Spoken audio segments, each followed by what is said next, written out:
اب اللہ تعالیٰ فرماتا ہے وَإِذَا طَلَّقْتُمُ النِّسَاءَ فَبَلَغْنَ أَجَلَهُنَّ فَأَمْسِكُوهُنَّ بِمَعْرُوفٍ أَوْ سَرِّحُوهُنَّ مَعْرُوفًا۔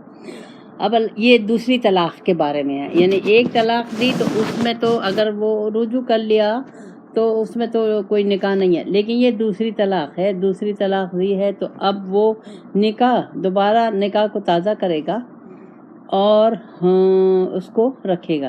تو اب اللہ تعالیٰ کہہ رہا ہے کہ جب تم دوسری طلاق دینا چاہتے ہو اسے تو اس کو معروف طریقے سے، مطلب اس کو لانا چاہتے ہو اپنے پاس دوبارہ تو اچھے طریقے سے اس کو لاؤ، یعنی اچھے طریقے سے نکاح کرو، ساری رنجشیں ختم کرو اور اس کو بسا لو اپنے گھر میں، اگر نہیں تو پھر اچھے طریقے سے اس کو رخصت کرو۔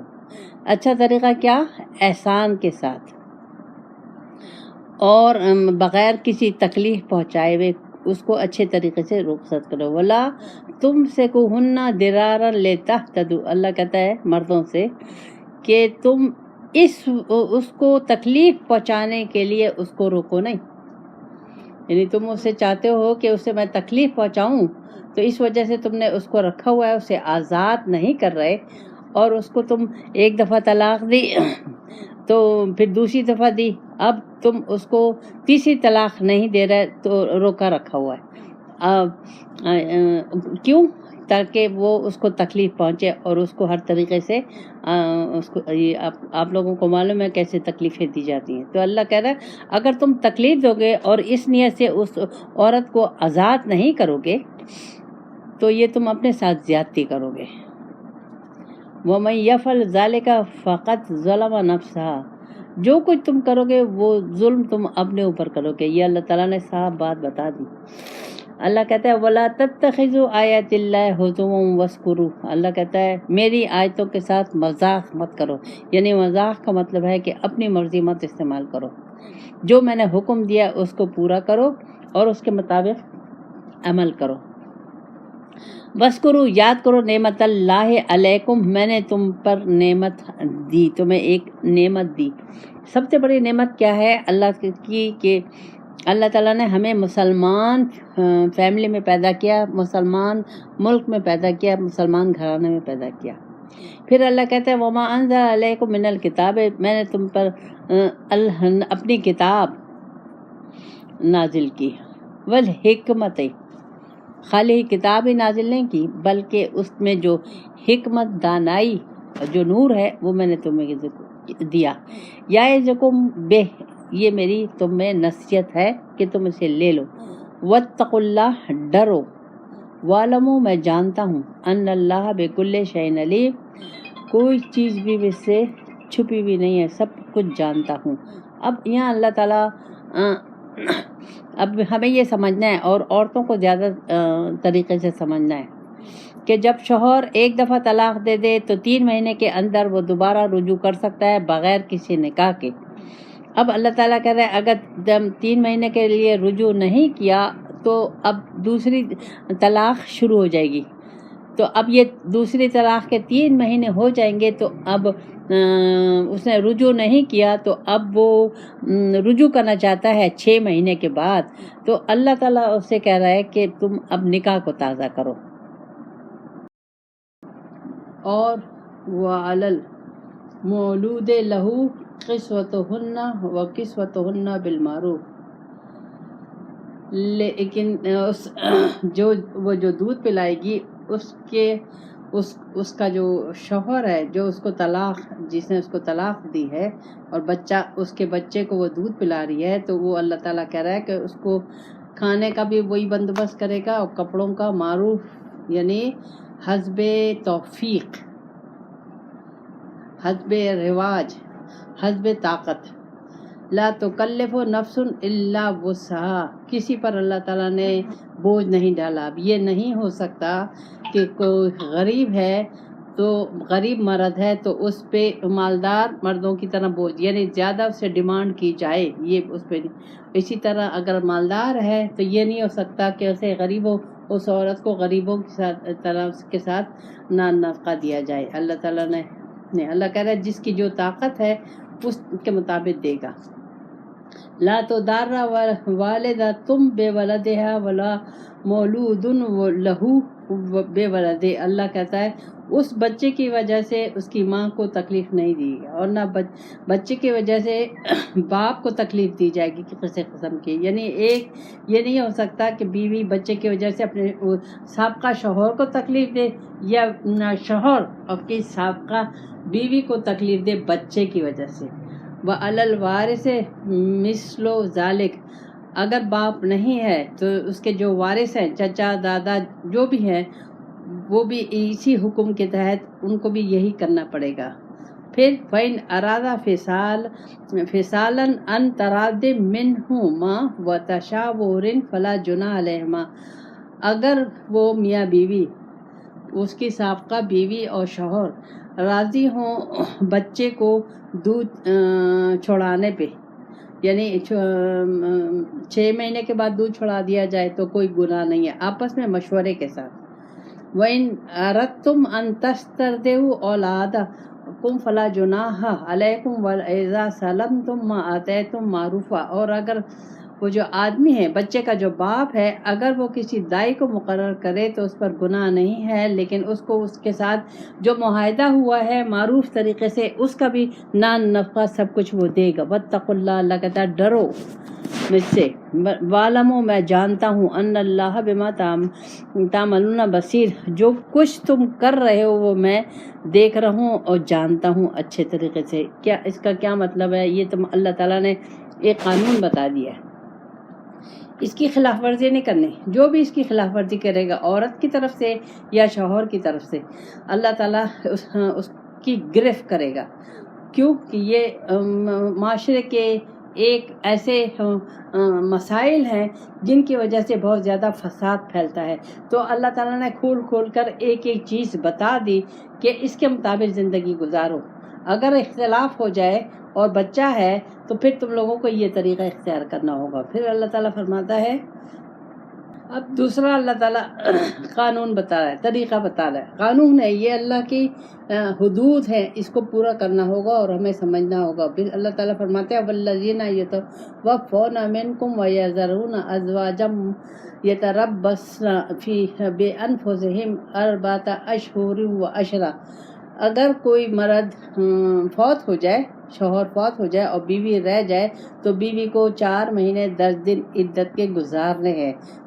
فَإِذَا بَلَغْنَ أَجَلَهُنَّ فَلَا جُنَاحَ عَلَيْكُمْ فِيمَا فَعَلْنَ فِي أَنفُسِهِنَّ مَعْرُوفًا، اور جب اس کی وہ عدت پوری ہو جائے گی تو اللہ کہتا ہے کہ پھر وہ اس پر گناہ نہیں ہے کہ وہ اپنے بارے میں فیصلہ کرے، یعنی نکاح کا فیصلہ کرے معروف طریقے سے. اب معروف طریقے سے کیا کہ اس عورت کو خیال رکھنا ہوگا کہ اپنے خاندان کا، اپنے معاشرے کا اور اس کا سب کا خاندان کا خیال رکھنا ہوگا. اگر وہ شادی کرنا چاہتی ہے تو اس کا وہ اختیار ہے، اس کے سسرال والے اس کو روک نہیں سکتے. اب یہ اس کا حق ہے کہ وہ اپنے بارے میں جو بھی فیصلہ کرے، لیکن عورت سے کہا گیا ہے کہ تم اچھے اور شائستہ طریقے سے اچھے گھرانے میں وہاں شادی کرو. واللہ بما تعملون خبیر، اللہ تعالیٰ تمہارے کاموں کو دیکھ رہا ہے، جانتا ہے. تو اب یہاں اللہ تعالیٰ ہمیں کہہ رہا ہے کہ اگر کوئی عورت بیوہ ہو جائے، لڑکی بیوہ ہو جائے، عورت بیوہ ہو جائے تو اس کو اجازت ہے کہ وہ اپنی مرضی سے شادی کر سکتی ہے جہاں بھی کرنا چاہے، لیکن اسے خیال رکھنا ہوگا اپنے سابقہ سسرال والوں کے. جیسے مثلاً اب اس میں کیا ہے، ایک مالدار گھرانے کی عورت ہے، اچھے خاندان کی عورت ہے، اور جب وہ بیوہ ہو جائے تو وہ کسی غیر معروف یعنی ایسے لوگوں میں شادی نہ کرے جس سے اس کے وہ جو سابقہ خاندان والے ہیں ان پہ کوئی عزت میں کسی چیز میں فرق آئے. یہ اللہ تعالیٰ کہہ رہا ہے کہ طریقے سے معروف طریقے سے کریں. اس میں غریبی امیری نہیں ہے، لیکن عزت اور اس کا خیال رکھنا چاہیے. اللہ تعالیٰ عورت کو حکم دے رہا ہے اور مردوں کو حکم دے رہا ہے کہ یہ جب وہ عدت پوری کر لیں گی تو اب سسرال والوں کا یہ حق نہیں ہے کہ وہ اسے روکیں یا اس کوئی زبردستی کسی دیور سے کسی سے شادی کرے. اب یہ عورت کا حق ہے کہ وہ اپنے بارے میں کیا فیصلہ کرتی ہے. اور اللہ کہہ رہا ہے میں جانتا ہوں جو کچھ تم کر کر رہے ہو، میں ہر چیز سے خبردار ہوں۔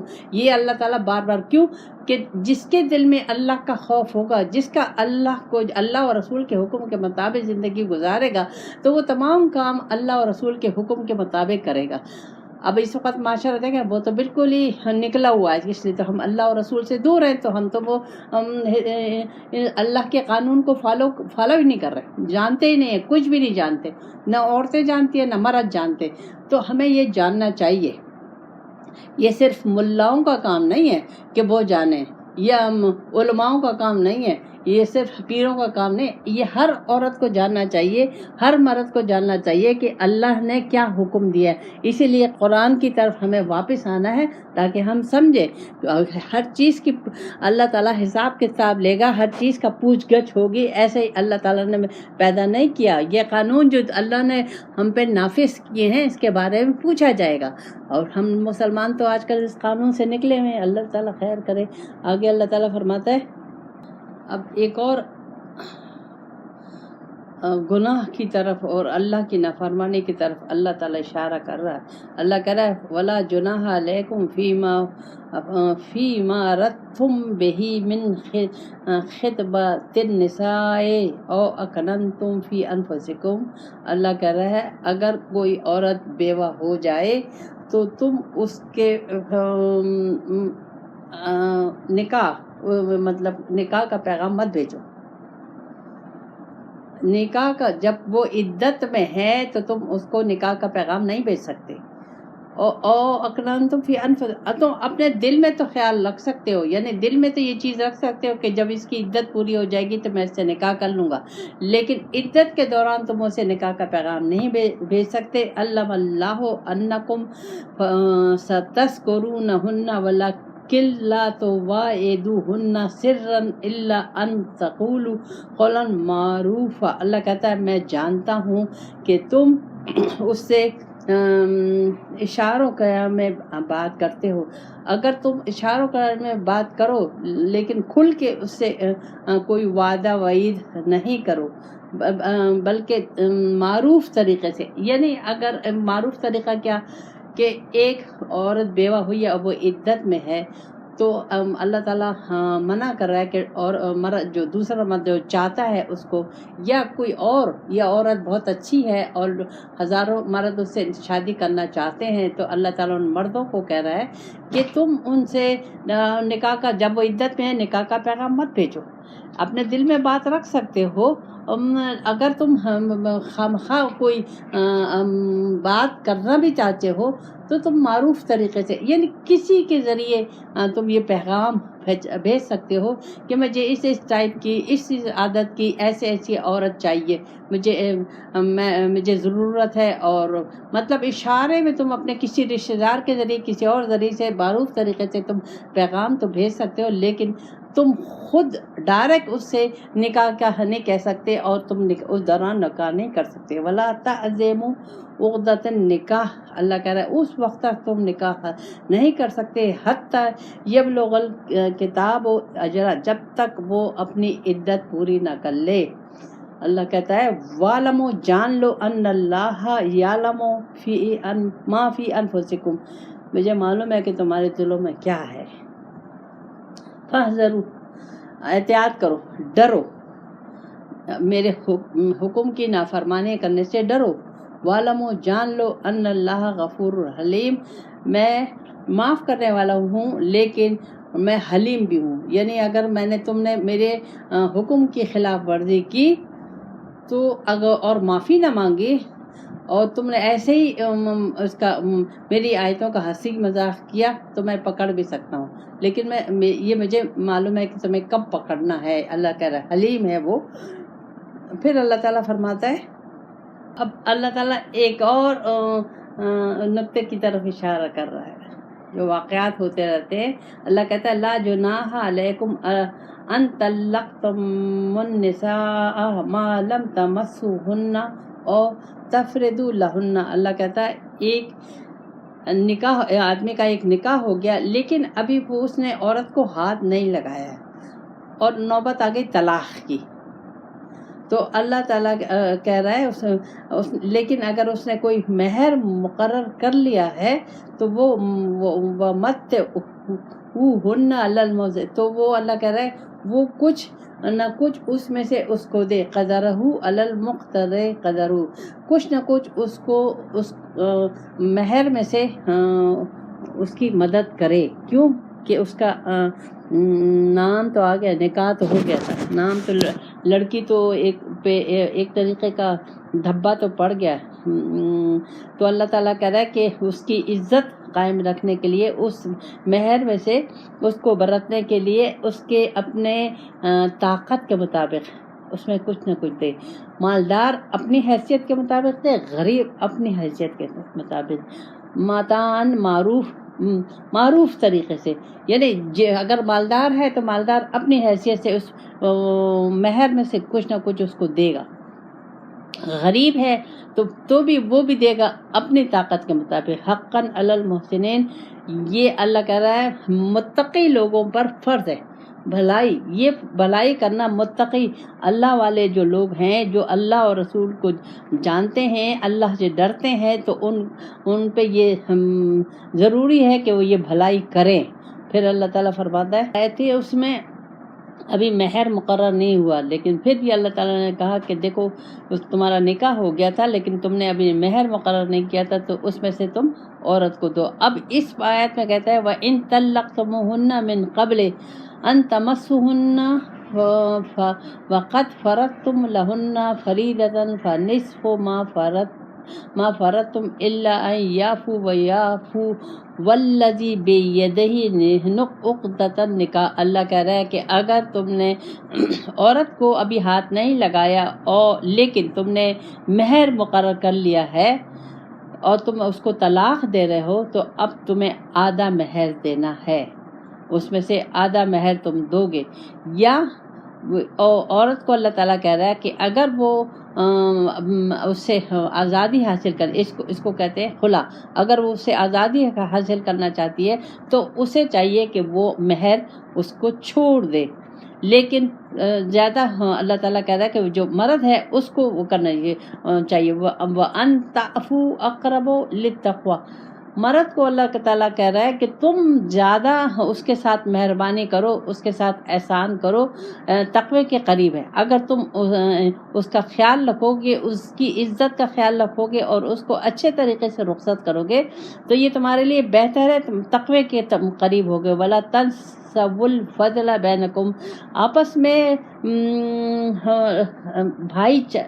آپس میں اچھائی کے ساتھ، ایک دوسرے سے اچھائی کے ساتھ ایک دوسرے پہ احسان کرو، ایک دوسرے پہ بڑھ کے احسان کرو کہ عورت بھی احسان کرے، مرد بھی احسان کرے، تعلقات اچھے رکھیں، معاملات اچھے رکھیں. لڑائی جھگڑے ہمارے اس میں تو ان اللہ بما تعملون بصیر، اللہ پھر کہہ رہا ہے کہ میں تمہارے کاموں کو دیکھ کر ہوں. اور ہر جگہ اللہ تعالیٰ نے کہیں بصیر استعمال کیا، کہیں محسن، کہیں علیم، غفور، یہ تمام چیزیں اللہ تعالیٰ نے، کیونکہ یہ اللہ تعالیٰ کی حدود ہیں، ان حدود کی خلاف ورزی ہوگی تو اس سخت پکڑ ہوگی. اور اللہ تعالیٰ ہم سے، عورت سے بھی اور مرد سے بھی اللہ تعالیٰ پوچھے گا کہ میں نے تو تمہارے قانون بھیج دیا تھا، تمہیں سمجھا دیا تھا، اپنے پیغمبر کے ذریعے، اپنے ولیوں کے ذریعے، سب کچھ تمہیں سمجھا، تم نے کہنا کیوں نہیں مانا، اپنی مرضی کیوں کی. تو اب ہم لوگوں کو دیکھ لینا چاہیے کہ ہم لوگ کر کیا رہے ہیں. اللہ تعالیٰ ہمیں توفیق دے قرآن و سنت سمجھنے، اس پہ عمل کرنے کی. آمین ثم آمین.